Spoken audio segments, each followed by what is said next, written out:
Good morning बच्चों, कैसे हैं आप सब लोग। मैं आयुष पुरोहित पुटगांव से आप सभी का स्वागत करता हूं नवज्योति ग्लोबल स्कूल्स के यूट्यूब चैनल में। बच्चों, आज हम पढ़ने जा रहे हैं कक्षा 7 की हिंदी। बच्चों, अभी तक हमने कक्षा 7 में 13 पाठ पढ़ लिए हैं और आज जो हमारा है पाठ नंबर 14, जिसका नाम है खान पान की बदलती तस्वीर। बच्चों, इस पाठ को पढ़ने से पहले थोड़ा हम पाठ के बारे में जान लेते हैं। इस पाठ में हम हमारे खान पान में किस तरीके से बदलाव आ रहा है, यानी कि हमारे खान पान के तरीक़ों में, रीति रिवाजों में, या कह सकते हैं उसके खान पान के स्वाद में किस तरीके से बदलाव आ रहा है, उस चीज़ का चित्रण इस पाठ में किया गया है, जो कि एक निबंध है। बच्चों, आइए पढ़ते हैं इसको, खान पान की बदलती तस्वीर। पिछले 10 से 15 वर्षों में हमारी खान पान की संस्कृति में एक बड़ा बदलाव आया है। इडली, डोसा, बड़ा, सांभर, रसम अब केवल दक्षिण भारत तक ही सीमित नहीं है, ये उत्तर भारत के भी हर शहर में उपलब्ध हैं। अब तो उत्तर भारत का ढाबा संस्कृति पूरे देश में फैल चुकी है। आप कहीं भी हो, उत्तर भारतीय रोटी साग आपको मिल जाएगी। फास्ट फूड, तुरंत भोजन का चलन भी बड़े शहरों में खूब बड़ा है। इस फास्ट फूड में बर्गर, नूडल्स जैसी कई चीज़ें शामिल हैं। एक ज़माने में कुछ ही लोग तक सीमित चाइनीज़ नूडल अब संभवतः किसी के लिए भी अजनबी नहीं रहे। तो बच्चों, इस पाठ में बताया जा रहा है कि आजकल 10 से 15 वर्षों में हमारे खान पान के तौर तरीक़ों में क्या आ गया है, बदलाव आ गया है। जो चीज़ें हमारे सिर्फ दक्षिण भारत में देखने को मिलती थी, वो आज हमें पूरे देश भर में देखने को मिल रही हैं। जैसे इडली, डोसा, फाफड़ा, थेपला, है ना, ढोकला, ये सब जो दक्षिण भारत के खाद्य पदार्थ थे, मुख्य खाद्य पदार्थ, अब उत्तर भारत में भी पाए जाने लगे हैं। उत्तर भारत के भी बड़े बड़े शहरों में आप इन्हें खा सकते हैं। जो उत्तर भारत की जो ढाबा वाली संस्कृति थी, जैसे कि हमारे गांव में होता है, शहरों में होते हैं जो ढाबे होते हैं, वो ढाबा संस्कृति अब पूरे देश में फैल गई है। और तो और तुरंत फास्ट फूड यानी तुरंत भोजन यानी कि मैगी, नूडल्स, चाउमीन, ये सब भी क्या हो गए हैं, अब कोई भी इससे अनजान नहीं रहा है। इसका चलन भी बड़े देशों में बहुत बढ़ा गया है। 2 मिनट्स नूडल के पैकेट बंद रूप से कम बच्चे, बूढ़े सभी परिचित हो चुके हैं। इस तरह कई नमकीन के स्थानीय प्रकार अभी तक भले मौजूद हैं। आलू चिप्स के कई विज्ञप्ति तेज़ी से घर घर में अपनी जगह बनाते जा रहे हैं। तो बच्चों, जो मैगी आप लोग खाते हैं, उससे तो अब तो ऐसा समय आया है कि बच्चे, बूढ़े सब उसे जानते हैं। ऐसा कोई नहीं होगा जो मैगी को नहीं जानता होगा। और कई स्थानीय नमकीन है जो अपने आस पड़ोस में खाते होंगे। ऐसे ही कई नमकीन भी क्या हैं, और आलू के चिप्स लोगों के घरों में और दिलों में जगह बना रहे हैं। गुजराती ढोकला, गठिया भी अब देश के कई हिस्सों में स्वाद लेकर खाए जाते हैं। बंगाली मिठाइयाँ केवल रसभरी चर्चा नहीं होती, वे केवल शहरों में पहले तुलना में अधिक उपलब्ध है। यानी स्थानीय व्यंजनों के साथ ही अब अन्य प्रदेश के व्यंजन भी प्रायः हर क्षेत्र में मिलते हैं। और मध्यम वर्गीय जीवन में भोजन विविधता अपनी जगह बना चुकी है। तो बच्चों, ये हो रहा है कि जो पहले जो खान पान के हमारा जो हिस्सा था, जैसे कि गुजरात की कुछ फेमस चीज़ें, ढोकला, जैसे कि हम पहले भी बात कर चुके हैं, वो अब अन्य हिस्सों में भी मिलते हैं, या आप उन्हें अन्य हिस्सों में भी देख सकते हैं। अब स्थानीय भोजनों के साथ साथ, जैसे हमारा जो दाल, रोटी, साग था, है ना, पालक का साग, मेथी का, चौलाई का साग के साथ साथ अब कुछ अन्य पकवान भी भोजन में के साथ खाए जा रहे हैं। और ये सब विविधता लोगों के दिलों में और घर में जगह बना चुकी है। कई और चीज़ें भी हुई हैं। मसलन अंग्रेजी राज तक केवल ब्रेड साहबी ठिकानों तक सीमित थी, अब वह कस्बों तक पहुंच चुकी है। और नाश्तों के रूप में लाखों करोड़ों लोगों के घर में सेकी तली जा रही है। खान पान की इस बदली हुई संस्कृति से सबसे अधिक प्रभावित नई पीढ़ी हुई है, जो पहले के स्थानीय व्यंजनों के बारे में बहुत कम जानती है, परंतु नए व्यंजनों के बारे में बहुत कुछ जानती है। स्थानीय व्यंजन तो अब घटकर कुछ ही चीज़ों तक सीमित रह गए हैं। बम्बई की पाव भाजी, दिल्ली के छोले कुलचे की दुनिया की तुलना में बड़ी ज़रूर है। तो लोग कह रहे हैं क्या है बच्चों, जो अंग्रेजी राज था, जब तक अंग्रेज यहाँ राज करते थे, तब तक क्या था, ब्रेड सिर्फ साहब लोग खाते थे, यानी कि जो अंग्रेज़ लोग थे वो खाते थे उसको, या जो भारतीय अमीर लोग थे वो ही इस ब्रेड को खाया करते थे। लेकिन अब क्या है, हर आम गरीब मजदूर आदमी भी ब्रेड खा सकता है, और ऐसे ही ये ब्रेड जो है लाखों करोड़ों लोगों के घर में सेकी और तली जा रही है। स्थानीय व्यंजन भी घटकर अब कुछ ही चीज़ों तक सीमित रह गए। स्थानीय जो व्यंजन है बच्चों, वो भी घटकर क्या हो गए हैं, कम हो गए हैं। ठीक है, अब जो नई पीढ़ी है वो पुराने व्यंजनों के संबंध में तो नहीं जानती है, लेकिन नए व्यंजनों के संबंध में खूब अच्छे से जानती है। आगरा के पेठे यह जानकार यह भी बताते हैं कि मथुरा के पेड़े और आगरा के पेठे में अब वह बात कहाँ रही, यानी जो चीज़ें बची हुई हैं उनकी गुणवत्ता में भी फर्क पड़ा है। फिर मौसम ऋतुओं के अनुसार खाद्यपन से व्यंजन जो पकवान बना करते थे, अब उन्हें बनाने की फुर्सत भी कितने लोगों को रह गई है। अब गृहिणियाँ या कामकाजी महिलाओं के लिए खरबूज के बीज सुखाना, छिलना, फिर उनसे व्यंजन तैयार करना सच में दुख साध्य है।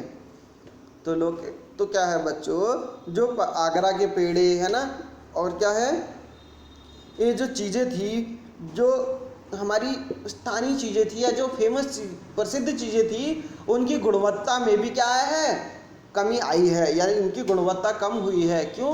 क्योंकि जिस तरीके से तौर तरीक़ों से पहले तैयार की जाती थी, अब उनको तैयार करने के तौर तरीके भी बदल गए हैं। तो यही कुछ रीज़न है बच्चों, जो पहले कामकाजी औरतें बड़ा काम करती थी, मतलब खरबूज के बीजों से व्यंजन बनाती थी, लेकिन अब वही चीज़ उनके लिए क्या है, दुख साध्य है, इनकी दुख देने वाली है। यानी हम पाते हैं एक तो स्थानीय व्यंजनों में कमी आई है, और दूसरी देसी विदेशी व्यंजन अपनाए जा रहे हैं जिन्हें पकाने में सुविधा हो। जटिल प्रक्रिया वाली चीज़ें तो कभी कभार पुस्तिकाओं के आधार पर ही तैयार की जाती हैं। शहरी जीवन में जो भागम भाग है उसे देखते हुए स्थिति स्वाभाविक लगती है।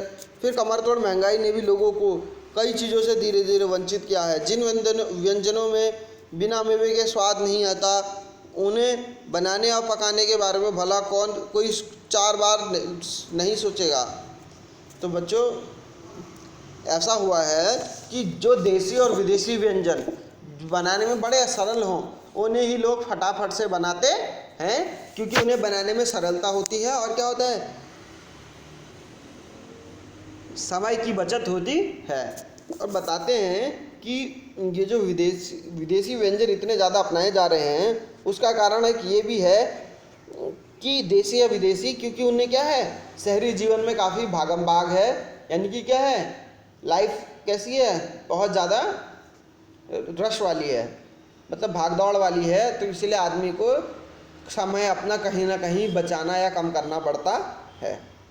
अब ये व्यंजन, और क्या हो गया, महंगाई भी बढ़ गई है। महंगाई बढ़ने के साथ साथ बच्चों क्या हुआ है, जो व्यंजन बिना मेवे के नहीं बनते, तो उन व्यंजनों को बनाने में कौन आदमी 4 बार नहीं सोचेगा। खान पान की एक मिश्रित संस्कृति बनी हुई है, जिसके अपने सकारात्मक पक्ष भी हैं। गृहिणियाँ और कामकाजी महिलाएं पहले से जल्दी तैयार हो जाने वाले व्यंजनों की विधियाँ उपलब्ध हैं। नई पीढ़ी को देश विदेश के व्यंजनों को जानने का सहयोग मिला है। भले ही किन्हीं कारणों से खास रूप में यह एक सच्चाई है, इन विविध व्यंजनों से निखलास रूप में उपलब्ध नहीं है। तो बच्चों, ये हुआ है खान पान की क्या है, एक विस्तृत संस्कृति बनी है। और क्या होता है कि इसके अपने कुछ सकारात्मक पक्ष भी हैं, कि जो गृहिणियाँ थी पहले उन्हें घंटों लगते थे खाना बनाने में, लेकिन अब क्या है, खाना बनाने के आसान व्यंजनों की विधियाँ भी उपलब्ध हैं, और व्यंजन भी काफ़ी आसान है, तो इसलिए काम जल्दी हो जाता है। आज़ादी के बाद उद्योग धंधे, नौकरियां, तबादलों का एक जो विस्तार हुआ है, उसके कारण भी खान पान की चीज़ें एक प्रदेश से दूसरे प्रदेश में पहुंची हैं।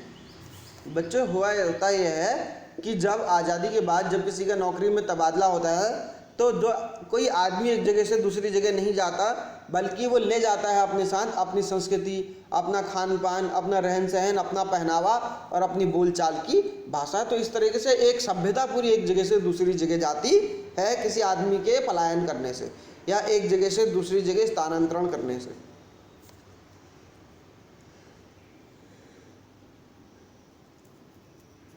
जब बड़े शहरों में मध्यम वर्गीय स्कूलों में दोपहर के टिफ़िन के बच्चों के टिफ़िन के डिब्बे खुलते हैं तो उनसे विभिन्न व्यंजनों की खुशबू उठती है। तो लेखक बता रहे हैं कि जो बच्चे हैं उनके जब टिफ़िन खुलते हैं, मध्यम वर्गीय बच्चे, उनके टिफ़िनों से विभिन्न प्रकार की क्या होती हैं, खुशबू आती हैं।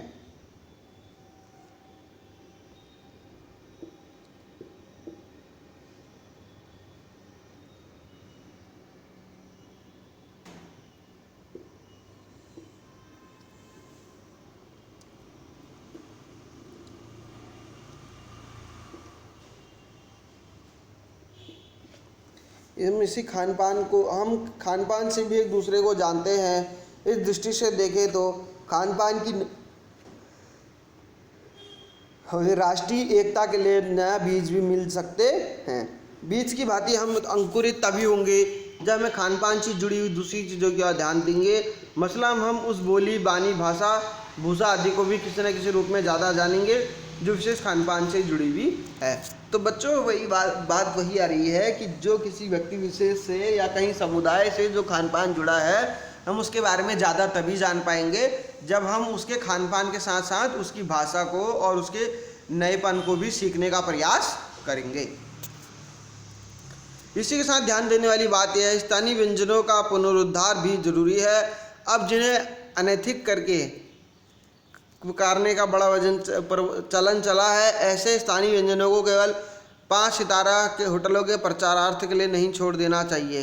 5 सितारा होटल में भी वो कभी कभार मिलते रहें, पर घरों से बाजार गायब हो जाएं तो यह दुर्भाग्य होगा। अच्छी तरह बनाई गई पूड़ियाँ, कचौड़ियाँ, जलेबी अब भी बाजार से गायब हो रही हैं। मौसमी सब्जी से भरे हुए समोसे अब कहाँ मिलते हैं। भारत में, उत्तर भारत में उपलब्ध व्यंजनों की भी दुर्गति हो रही है। तो बच्चों, हो ये रहा है कि क्या हो रहा है, आपका जो व्यंजन है, जो खाद्य पदार्थ है, उनकी गुणवत्ता में कमी आने के साथ साथ उनकी उपलब्धता में भी कमी आ रही है। अचरज नहीं है कि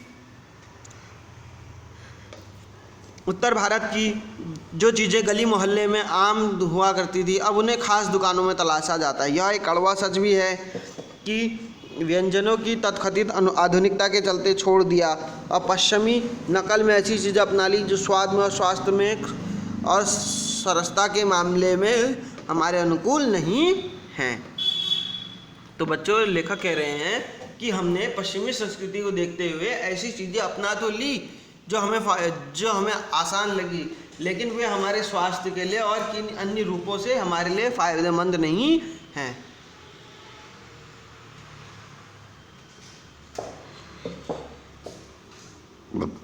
हो यह भी रहा है कि खान पान की मिश्रित संस्कृति में हम कई बार चीज़ों का असल स्वाद अलग नहीं ले पा रहे हैं। अक्सर प्रतिभोजों पार्टियों में ढेर सारी चीज़ें रख दी जाती हैं, फिर स्वाद गड्ढम गड्ढा होता रहता है। यह खान पान की मिश्रित या विविध संस्कृति कुछ चीज़ें चुनने का अवसर देती है जिनका हम प्रायः लाभ नहीं उठा पाते। हम अक्सर प्लेट में कई तरह की चीज़ें रखते हैं और विपरीत विप्रकृति वाले भोजन परेश लेना चाहते हैं। इसीलिए खान पान की जो मिश्रित संस्कृति बनी है, उसे ये लग रहा है कि आधुनिक विकास होने वाली, उसे जरा तरह जानते रहना जरूरी है। प्रयाग शुल्क। तो बच्चों, प्रयाग शुल्क जी कह रहे हैं कि क्या खान पान की जो मिश्रित संस्कृति बनी है, जब हम किसी पार्टी स्वादी में जाते हैं तो वहाँ क्या होता है, एक ही उसमें मंडप में बहुत सारी क्या रख दी जाती हैं, चीज़ें रख दी जाती हैं, जिससे स्वाद क्या हो जाता है, ख़राब हो जाता है, या हमें वास्तविक स्वाद का अंदाज़ा ही नहीं आ पाता। हम अपनी इच्छा के अनुसार चुनते हुए विपरीत चीज़ों ना चुनते हुए विपरीत स्वाद वाली चीज़ों को चुन लेते हैं। तो इसी के साथ बच्चों ये पाठ खत्म होता है। मैं आयुष पुरोहित आपसे विदा लेता हूँ। फिर मिलेंगे हम नए पाठ के साथ। तब तक के लिए आप अपने घर में रहें, सुरक्षित रहें। धन्यवाद।